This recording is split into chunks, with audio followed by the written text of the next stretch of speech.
Per interventi di impiantistica sportiva, un documento è stato firmato in Giunta regionale a Venezia con CONI e Credito Sportivo.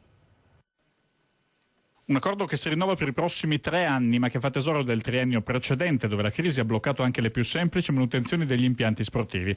Quelli che invece intende rilanciare una convenzione firmata a Venezia da Regione Veneto, CONI regionale e Credito Sportivo, in sostanza istituto di credito del Comitato Olimpico Nazionale. Sarà a vantaggio di investitori pubblici e privati e consentirà l'ottenimento di mutui a tasso agevolato per interventi di costruzione ex novo o anche di riassetto di impianti sportivi. Per aiutare le società sportive e i comuni che intendono fare investimenti in campo sportivo con la possibilità di contrarre mutui a tasso agevolato e quindi sostenere gli investimenti in questo modo, o quelli autonomi o quelli a completamento di quelli che sono i contributi a fondo perduto che dà la Regione per rinnovare gli impianti, crearne di nuovi o semplicemente renderli più sicuri e più efficienti. Ecco, Presidente, negli ultimi 3 anni diceva che c'è stato un po' uno stop di questo tipo di interventi. Sì, lo sport, l'impiantistica sportiva ha sofferto 3 anni durissimi.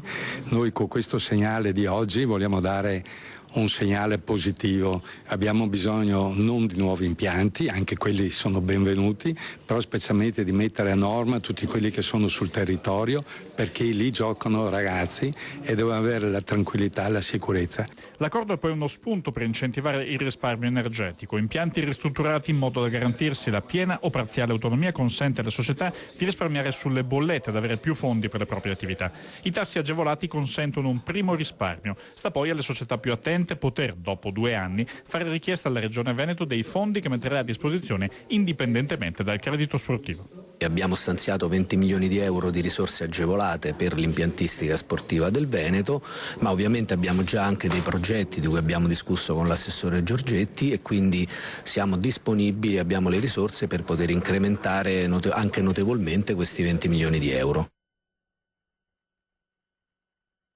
Lumana Rei, la squadra di basket femminile che è arrivata quest'anno in Serie A1, ha appena formalizzato